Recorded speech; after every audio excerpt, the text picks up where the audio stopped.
Peace, family. Peace, peace. I'm live. Mwah. Where you going? I'm gonna, let me see. Oh, let me get a hug real quick. Okay, y'all, hold on, 'cause I gotta get my hug in. This is gonna be alright. We can talk about it later. Yes, we can. I We'll love talk you. about. I love you too.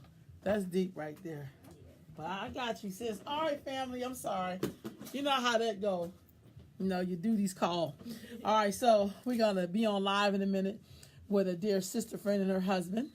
And I'm really, really excited about this interview because this is the Great Continuum, Black Marriage, and looking at, I'm just really into hearing from Black couples and how they met and how they got together and all that good stuff.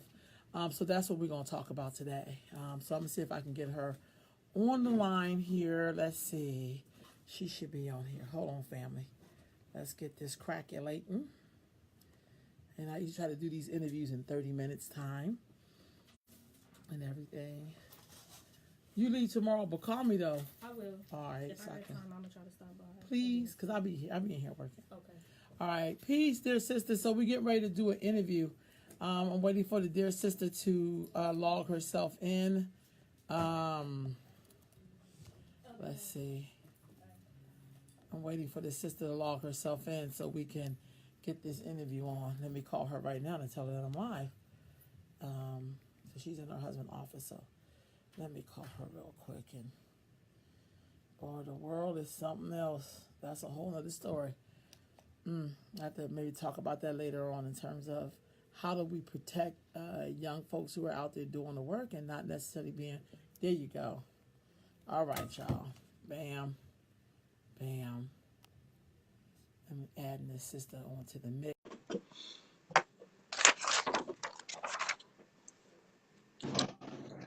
Peace, peace. How you doing? Hey sis, how are you? I'm waiting for my husband to get off of a phone call. We're in his office. No worries. So, I love that painting in the background. Thanks. That's beautiful. So y'all just got back from where while we waiting for him? Okay. We just got back from Egypt. Wow. So what were you doing in Egypt?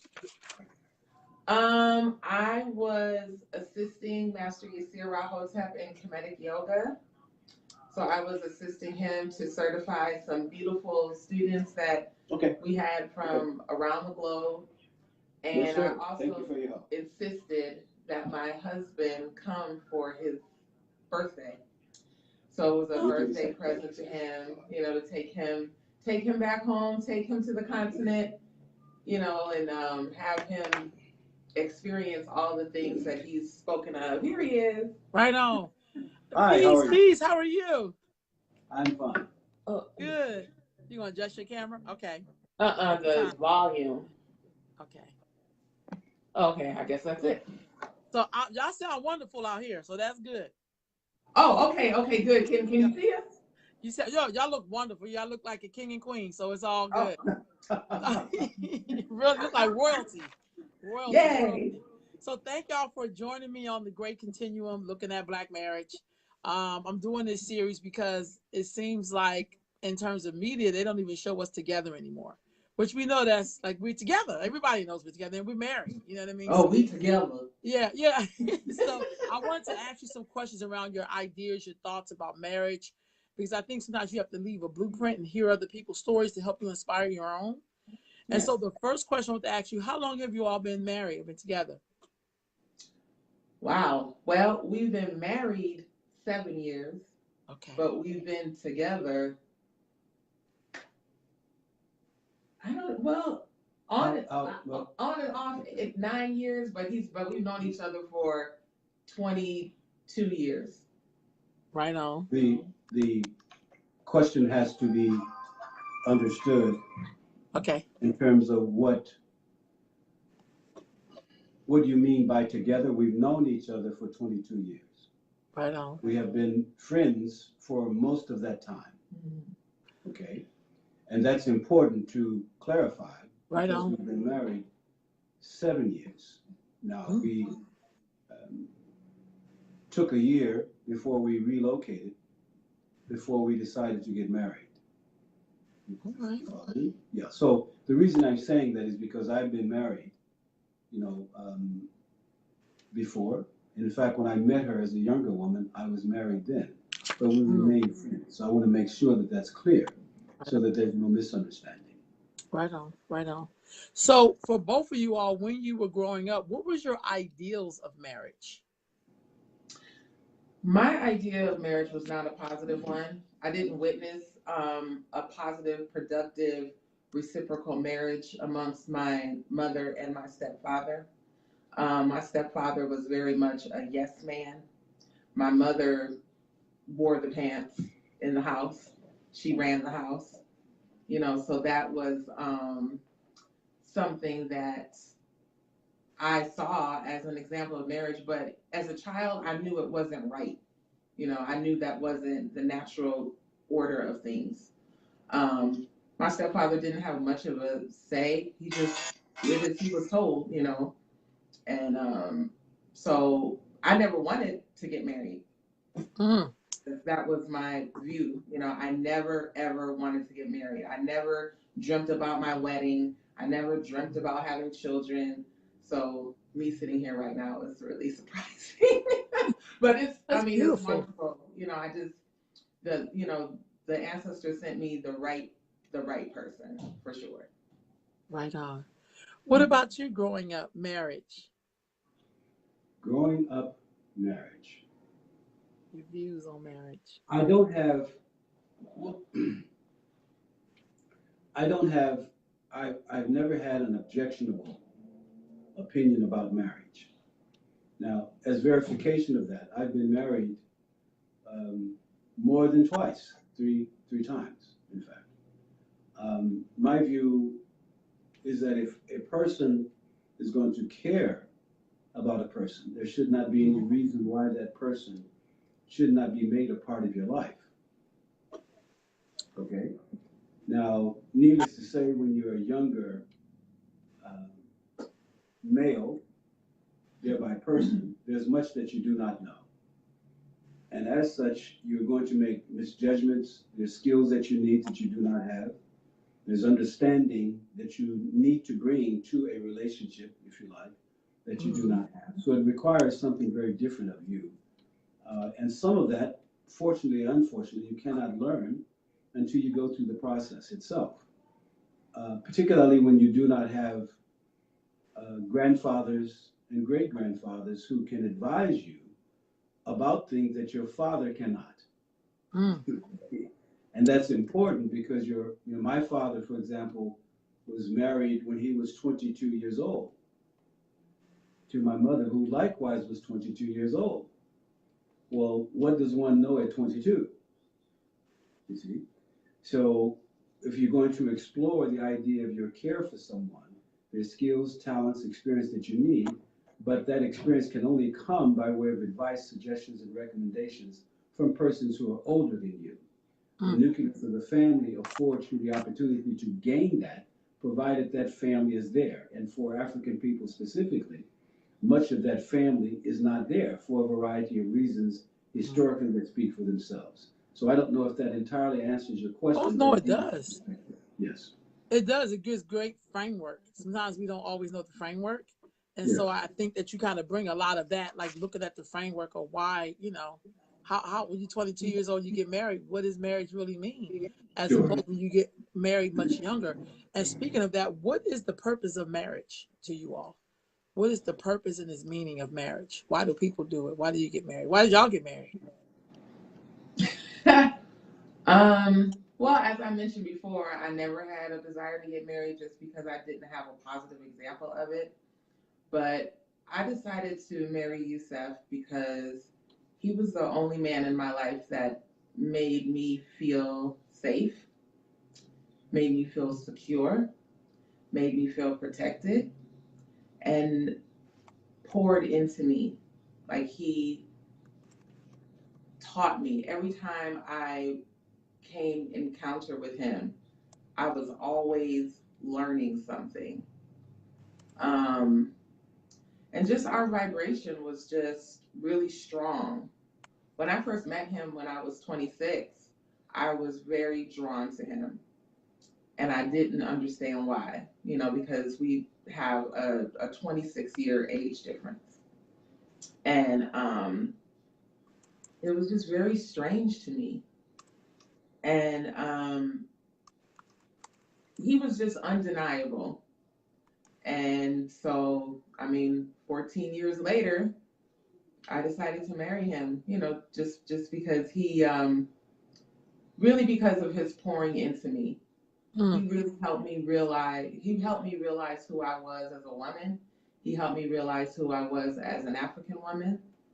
Um, he never judged me. I mean, when I met Yusuf, I was a totally different person. He never judged me for anything, for wearing weave or trying to emulate something that I was not.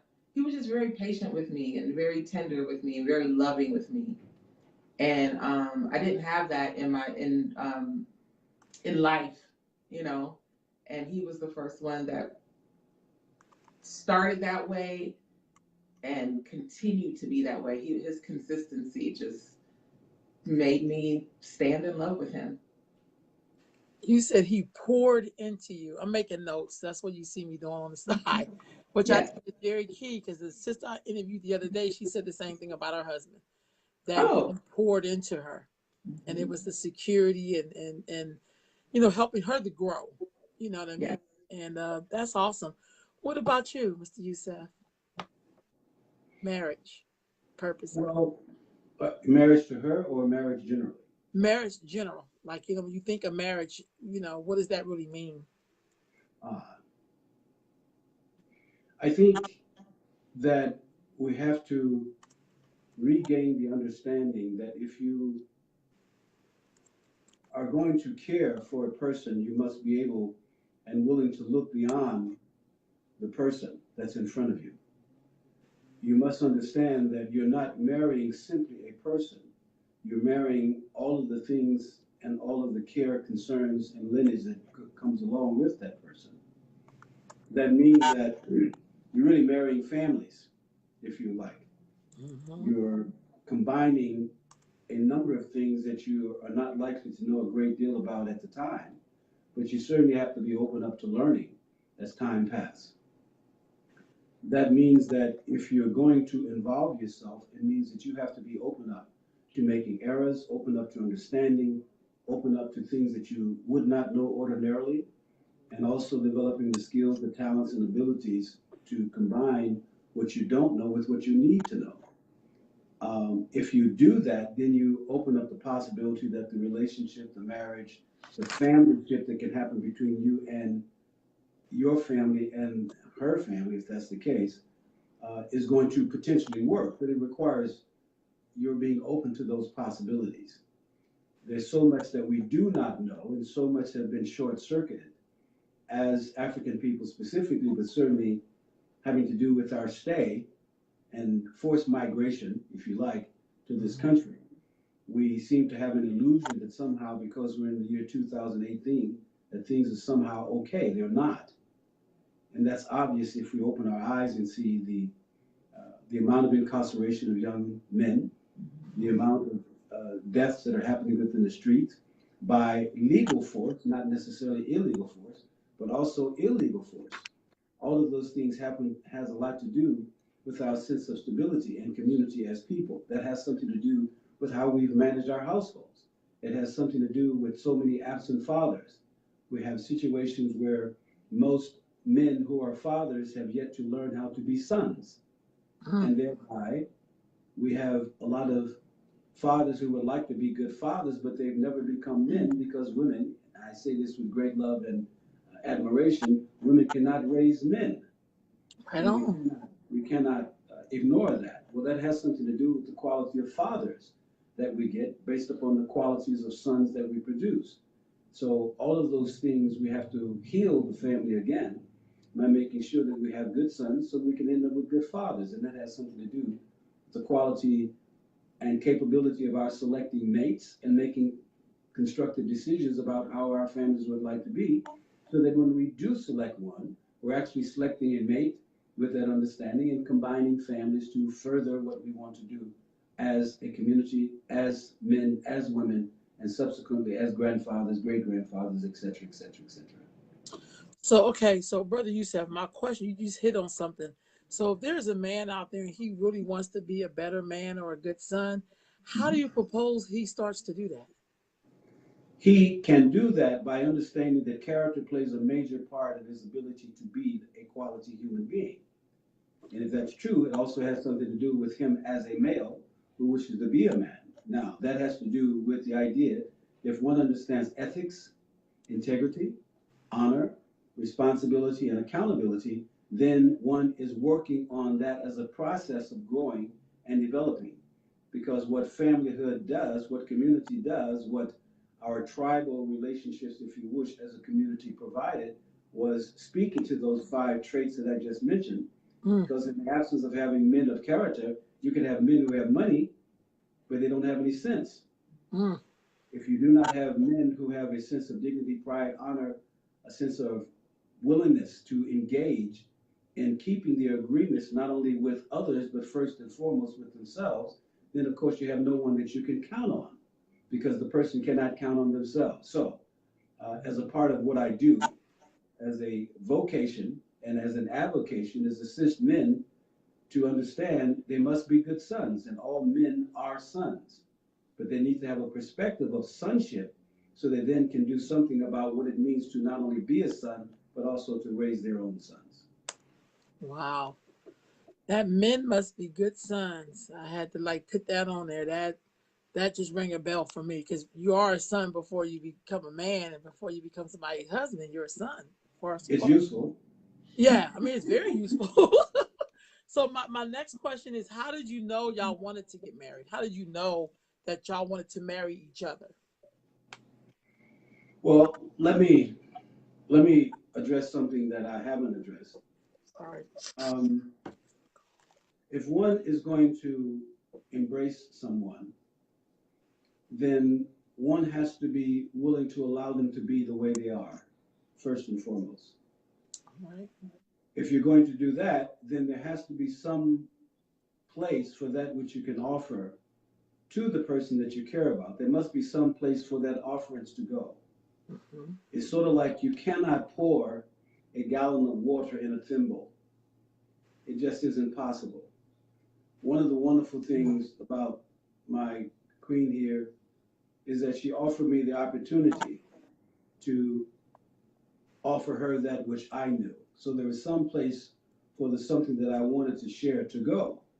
So it wasn't ever an effort for her to bat back or to resist the something that I wanted to say. Now, it did not necessarily mean that she would agree with everything that I would offer, but it did mean, of course, that at least she would listen and try to understand without also changing me. Now, so, when one gets married and one sees things in their mate they would like to suggest and recommend that they may give attention to, but that doesn't necessarily mean that you're trying to force the person to be a particular way. That's very different. You see what I mean? That's debatable. No, that makes sense.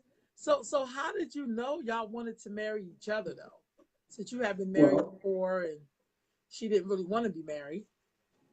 well, the only thing that one can do, and I'm sensible enough to realize that it's men who ask permission to marry women. Okay, but I also reserve the right to say no. Okay, so one have to, in my case, I had to understand the person. She mentioned, for example, that when we met, I was 26 years older than she, which means I was 52. She was 26. With that understanding, I understood the person that was in front of me. Aside from the beauty of the person, there was genius. There was a good mind. There's a tremendous heart. There's a very powerful spirit. There's a quality of energy that was emitting from the person that struck me very strongly after, actually, the first time that I saw her. I'm not a person who generally tends to be enthusiastic about anything for the most part. I don't have a favorite meal. I do not watch sports. I don't participate in things that people oftentimes are of a great hurrah about. But upon seeing my queen for the first time, the person who was not my queen then, It was just, I was very enthusiastic about what I could see in that which she admitted. So it just meant a matter of waiting or seeing or observing and allowing, if that was going to take place, to take place. So it wasn't a question for me as much as it was a matter of allowing things to happen that could or would happen. Okay. And of course, they obviously did because we're sitting here. Right. What about you? What was the question again, sis? How did you know you wanted to marry him since you never wanted to get married? He was just someone that I had never met before, but yet I had met before. It was meant to be. It was, he was someone that was undeniable in my spirit. And honestly, when I had settled down in all of my shenanigans, I journaled and I manifested him, and he came back. Like 3 months before we re-entered each other's lives, I said, if I could have Yusef Sudah now, I am able in this moment to give him what he deserves. That is the person that I want or the type of man that I want. And then I listed all of the qualities, all of his qualities. And then it was like he appeared. So when I saw him after that, what I didn't know was a meditation / manifestation, I couldn't deny it. And then we've pretty much been inseparable ever since. So Iakole has a question for Brother Yusef. She says, Yusef, does that therefore mean in order to be a good son, my computer's the screen, son, you need to have a good father? So that begs the question, what do you mean by good? Well, first to answer the question, good. One has to have something to measure, obviously, that against. Ethics, I've mentioned, because it has to do with not just simply the quality of decisions that you make, but your willingness to stay steadfast to the decisions that you make, making agreements and holding to those agreements. Integrity has to do with your ability to be consistent in your wholeness in the approach that you'll take to life in your interaction with other people. Honor has to do with making sure that if you do the two things that I mentioned, that you then will in fact follow through to achieve those things. Ability to be responsible simply means that if you then have the knowledge or the lack of knowledge to do something, you find the knowledge if you don't have it, or you utilize the knowledge to carry forth that and therefore exercise and execute the ability to carry those things forth. Accountability means after you make a judgment, then hold yourself and others to that judgment, but also be willing to then alter that if that is necessary based upon some subsequent agreement. If you are able to carry forth ethics and honor, integrity, responsibility, and accountability, then we can most assure, for the most part, you are a quote unquote good person. Character plays a very, very important part in that. Now, whether you have a father or not, your father could have been murdered, your father could be in jail, your father could have just simply deceased due to natural causes, your father could have had the confusion associated with his inability to manage his life in a consistent way, so therefore he's not there. Also, oftentimes there's another side of the story. It isn't necessarily that men want to leave their families, but oftentimes the relationship between males and females is such that they do not have enough skill to manage that relationship.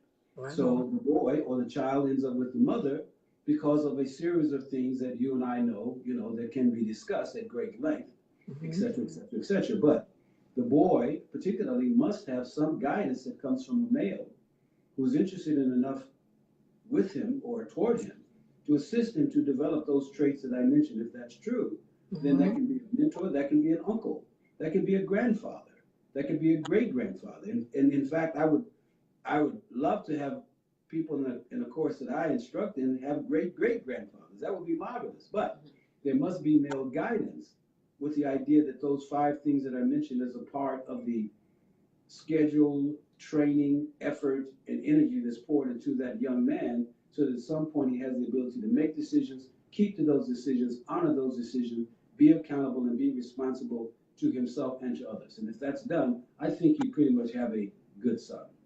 All right. Thank you for answering Oh, that and sis, one more thing to add, Please. why I married him as well. Yusuf was the first person in my life who was a male that I considered a man. Like, I had a lot of males in my life, but not a lot of men in my life. You know, his ability to just be honest and make a decision, follow through, unwavering, strong. Just his mind was very, is and was at that time very focused. I was not used to dealing with that type of person. So actually, when I first met him, I was mesmerized, but I was afraid at the same time because I wasn't used to it. So, I did run away from Yusuf for years before we got married. Obviously, there was a 14-year span in between the time we met and the time we married.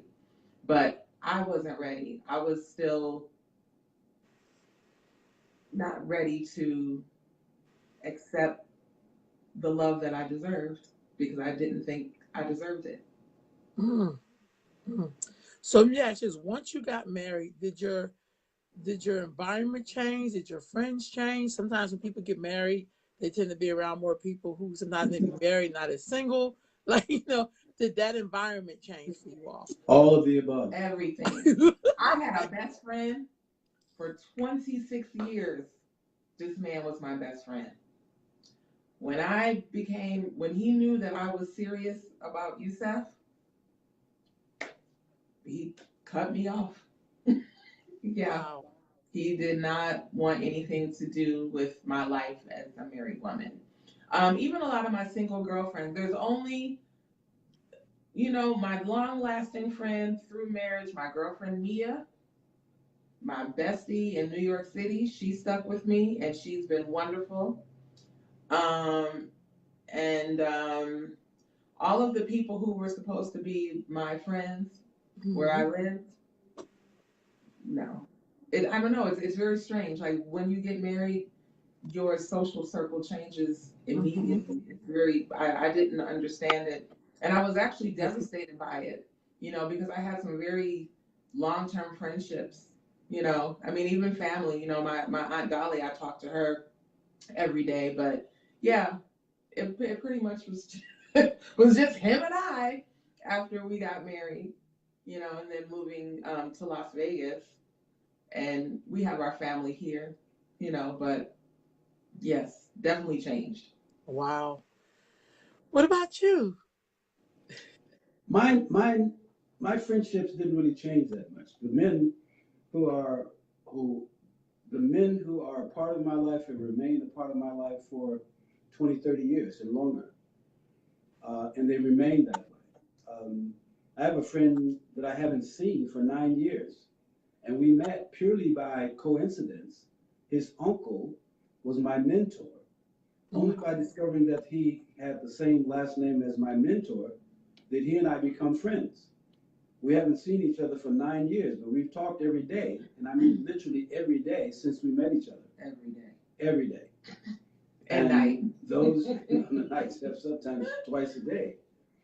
Those friends who are my friends remain my friends. They're men who I talk with, and we speak to each other as if we've seen each other that day. So those men have remained a part of my life. So I have not had, but I don't have a quote unquote large number of friends or acquaintances. I tend to be very focused in what I'm doing. I'm always doing that in one form or another. I'm not necessarily an overly abundant outdoors socialite, but I do a lot of reading, studying. I engage with people purposely, and those men who become a part of my life have remained so. And in fact, I've gotten some new, friends who I hold as dear as the men that I've known for 30 or 40 years. Right on. Queen Vet and on the question says, do they feel love has conditions? Always. Questions. Okay. Yes. Okay, Vet, did you? One does not choose anybody out in the street. one has conditions in searching for someone that they're seeking. That's true. Now, so love does have conditions, but if that person whom you become a part of their life, you try to understand them, and your effort is to do more than anything is to contribute, not be concerned about what you're getting, but look at with great care what you're giving. And the more you do that, if you're contributing to your mate and your mate is contributing to you, that contribution is what can be done. Doesn't have anything to do alone with what you may expect, because you may expect one thing. That person may or may not know how to give the something that you're after, but you have to recognize that person may not know how to do the something that you want done. It doesn't make it good or bad. It just means the person doesn't have the skills, the talent, or the insight. Now, if your goal is to have that something, then of course you have to be willing to inform the person, be able to assist them in understanding that's something which you are concerned about, getting them to agree with the something that you're trying to get them to be concerned about, and also get them the skills, the talent, and experience to gain and thereby be able to contribute that something. Well, that is the job of caring about someone. Now, so that's the best that I can say it in a very simplistic manner. Well, that made sense to me. Me too. That makes a lot of sense. That's why I was like, well, yeah, that really just makes sense. Another question said, how long do you feel you should be friends before marriage, or is it okay just to jump into it? That's what people do nowadays. What's a safe amount of time before saying I do? There's no specific amount of time. There's no way to specify Hello? that, particularly in this social Hell, y'all, they froze. Maybe they had a caller come in. Yes. Okay. Did y'all hear that question? I'm sorry? What? Cause y'all froze for a minute. Did y'all hear the Oh, Yep. Let me ask the question again. So Okay. The queen is saying, how long do you feel you should be friends before marriage? Is it okay, or is it just okay to jump into it? That's what some people do nowadays. What's a safe amount of time before saying I do? There is no quote unquote safe amount of time. That has to do with realize that if you care about someone, the approach that you take is caring about the someone in terms of the contribution again that you can make to that person. That has nothing to do with time. That has something to do with your perception and willingness to participate in something that you decided to participate in. If someone now, needless to say, there are instances over traditional times, if we talk about some of the African constructs, civilizations, or other kind of non-European constructs, time does take place in terms of giving one the opportunity to gain and meet certain conditions. Example, I've seen documentaries where a boy had to go out and get 20 cows before he could marry the girl. Well, the problem was there were no cows. He's in the desert. But he did get 20 girls, the 20 cows, you understand? Right. So one did not put a time limit on that. One put an accomplishment condition on that. And this was the father giving the condition to the potential son. So if you care about someone, it has to do with your willingness to participate and involve yourself. That could take 3 years, that could take 5 minutes, but what matters is the level of commitment that you're willing to make sure that that care, that love, that affection, that affinity goes in the direction that you want. Now, there are instances that the more you know, maybe the better, but there are instances that the more you know, maybe that's not the best thing you want to find out. Right So on. it has to do with your willingness to make decisions and your willingness to stick to and be committed to having made that decision with that person. Sister Jacqueline says, does love have conditions, or are these just boundaries? So what's the difference between a condition and a boundary? That's what I hear. There may or may not be that big of a difference, depends upon how you define it. If I never say to my wife here, you can't do something. I'll suggest to her that she should or should not do something, but I leave that decision to her. And I do that because I have to honor her ability, her capability, her mind, and the right to make that decision on her own. And if that's true, I'm not saying to you, you should not do it or you better not do it. I'm saying, take a look at what you're doing. Now, if you then proceed to do that something, you're going to find out the outcome by virtue of the decision that you make. So the condition is, am I willing to care enough about you to make a contribution to your knowledge concerning the something that I see. But I don't say to you, you better not do that, because that limitation is going to be objectionable simply because I've just set a condition that if you cross that line, there's going to be a penalty associated with that decision. And I don't want to do that. Okay. So question, children, are there children involved in your marriage? 'Cause that's another thing that happens in marriage. Not through me. He has children. I do not have biological children. I'm the oldest of a very large family, so I was the built-in babysitter. I knew at a very young age, probably at 10 years old, that I did not want to have children. However, by the time I decided I wanted to be with Yusef, we got married when I was 40 years old. And I don't believe in regrets. I just believe that it was the way it was supposed to be. But if I could go back in time, I definitely would have had children with Yusef. And I can assure you, had she followed my direction, that would have been true. So let me ask you this. What would make you want to have children? Like, what is it that, when you say you can go back and do something, what is it that would make you want to have children with Yusef? Just the blending of the two of us with the love of our ancestors together, that would have been a holy child. Like, that would have been a blessed black ball of matter that I would have just poured everything that I had into our child, just the person that he is and the person that he has assisted me in becoming, getting in touch with my true self, because I really didn't feel like I was my true self until I met Yusef. I mean, he really pulled myself out of me and helped me meet me. And I definitely would have just honored that privilege of being a mother to this child. All right. Did you want to add anything on to that, Brother Yusef? I don't think I can. Okay. So disagreements, when y'all have disagreements, how do you solve them? Well, let me tackle that a little bit. Okay. Please.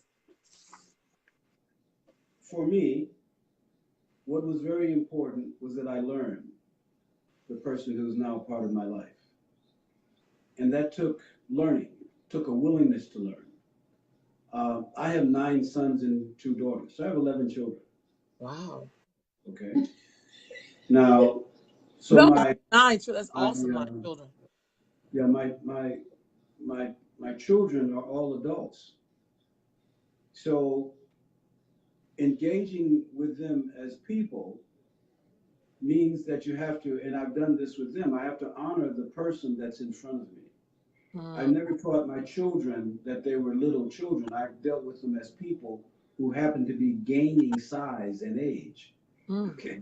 So it made a difference as to how I approached my care with people that I care about, in this case, my dear wife. So I had to learn things about her. There are things that she doesn't like to do.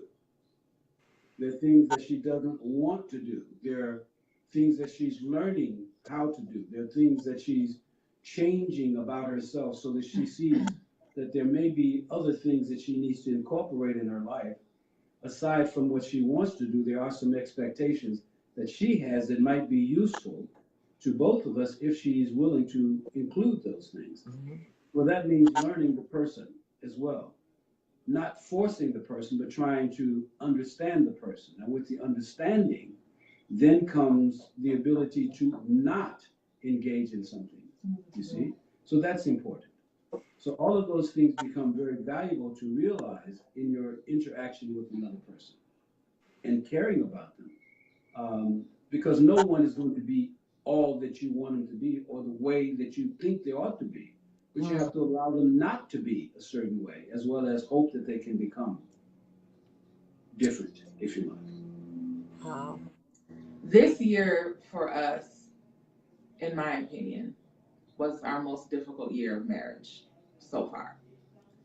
And I felt like we had a lot of disagreements this year. Someone else doing this? A lot of disagreements this year, and I'm glad that I decided to um, push through, you know, because so many people throw in the towel, or so many couples throw in the towel, but it is at that moment when you want to throw in the towel that the lesson is there. And if you can push through, then the beauty and patience of love reveals itself. Right. So now, after our difficulty of this year has passed, not to say we're not going to have disagreements in the future, but I've learned so much about myself this year through our marriage. And it's a beautiful thing. It was, it's almost like, how people say it's darkest before the dawn. Mm-hmm. There was a time this year I was like, I don't know if I even want to do this anymore, But now it's like my love for him, my heart explodes even more because he allows me to be who I am. And, I also had some growing to do, some maturing to do. And I think getting married later in life, it was just, I was so used to being by myself and calling my own shots and not having to answer to someone, not having to be accountable, not having to check in. Like that, all that stuff was so difficult for me in the beginning. I'm used to that now, because it's not about reporting, but it's about respecting that other person who loves you and cares about your safety. So anyway, after everything settled down, yes, you know, the the love has become greater. Well, I did not. No, go ahead. I'm I was sorry. going to say, I did not hear all of the answer.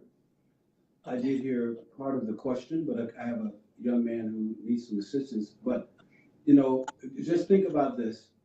If you say, my wife has indicated to protect, secure, right? Protection from a male is very important. Being secure with that male is very important. And there's a third one, right? How and feel safe. Well, how do I protect you if in fact I cannot have a request that you let me know what you're doing or not doing, or where you are or are not? It isn't a matter of control. You don't want me to protect you after the fact. You want me to protect you before that occurs. Right on. Well, there has to be some criteria by which that can or cannot be done. If you want to do any and everything you want to do, then you disarm my ability to protect you. Right on. You see? So sometimes you're asking, for something that you may or may not have thought through completely. You can't be with someone and not be with them at the same time. So I too have had, I'm my own person. And most of the time I keep my own counsel. However, I have to be willing also to allow myself to be questioned about what I do or what I'm about to do by my mate, because she's not saying that as a effort to control my behavior, to control what I'm doing. She's offering that as a matter of concern. She wants to know what I'm doing or not doing. I have to be willing to look at it from the viewpoint of concern, not from the viewpoint of my having to report. So it is a twofold exchange that both people have to learn, but for their individual reasons as well. So here's my wrap-up question. My wrap-up question is, what advice would you give to single people looking to get married? Wow. I have so many single friends that tell me so many single horror stories. I'm just like, just be patient, don't settle, and honor yourself in your selection process. I mean, so those would be a few things I would say. You just, I mean, it's a strange world. You need to just make sure that that person that you're not only bringing in your home, but bringing into your body is whole before, sane and healthy and is about something in their life. And about something I'm not talking about material wealth. I'm talking about knowledge and having that balance. Yeah, so that's what I would say. Right on. Right on. Well, I would say, we must have a viewpoint that if we ask for something, we're going to get it. Not we may, you're going to get it. It's a matter of time, if you like. But it also means you have to be very clear about what you want. What are you really asking for? Mind, what does that involve? Spirit, what does that involve? Body, what does that involve? Too many of us make the decision in the opposite way, meaning that we're looking for the body first and hoping that there's a mind present. Yes. That's rather dangerous. Real talk. Because if you're looking for something in a person that has substance, you want to request the substance first. You want to be clear about the specific content of that substance. You want to be very clear about this sense of direction as a human being in their relationship with themselves and others. Now, they may or may not look, quote unquote, the way you think they should look, but if you choose the looks first, you're going to get the looks first. If you think that the cake, just because it has a lot of icing on it, is a good cake, that may not be true. Real talk. You see what I mean? So substance has a lot to do with what you should be seeking in your request from a man. Now, the only reason that you want a man in your life is whether or not he can pay the bills, buy a car, get a house, that's what you're going to get. Then, when you have an absence of care, love, and affection and affinity, you're going to be bothered because now he doesn't give you the quality of attention that you think you should receive because you chose him. He has money. He may not have any brains. He has money. He does not care about you. He has money. You're just there as a cufflink for him, but that's what you requested that you should be. And the same thing is true of the man. If the only reason you chose him because he's muscular and he's blah blah blah and he's whatever blah blah blah might include, then you're getting to something that you asked for. So be very careful about what you're requesting and be willing to participate in that acquisition by being very specific as to the content that you want that person to have. If you do that, then being single will be the least of your problems. Because it's okay to be without if you do not get the something that you want. I like that. It's okay to be without. Say that again. It's okay to be without. To be without if you're not getting the something that you want. But be very clear about what you want. Right on. Right on. Yes. Thank you both. You guys have such a wisdom. I mean, I always enjoy these interviews, but y'all look so regal. And then I think it was like y'all coordinated with everything, even in your picture in the back. So when y'all This was was talking, a total accident. it just looks so like it's like listening to somebody who's like, you guys are great and wise, but it was just like, wow, like everything you said had time and it was patience on it. And I think sometimes when we talk about marriage, sometimes a few times we do hit on these other little pointy parts, but not that real soul part that make things work out. You know what I mean? That you can have longevity with. And I thank you all for taking time with me today and talking with us about marriage, because I think that we can never talk about that enough. That's right. Truly, the honor is truly both of ours. Yes, and don't believe the hype. Black people, African people do get married. Yes, they do. Do not believe the oppressor statistics. We've been getting married for a long time. We will continue to be married. And married doesn't always mean being in the white dress, going into church and walking down the aisle. If you with your man and y'all have a committed relationship without the paper of the U.S. government, you're still married. Right on. So we are a familial people. So whatever marriage means to you, that's what marriage means to you. But right thank you, sister. We love you. Peace. Love you too. Peace, family.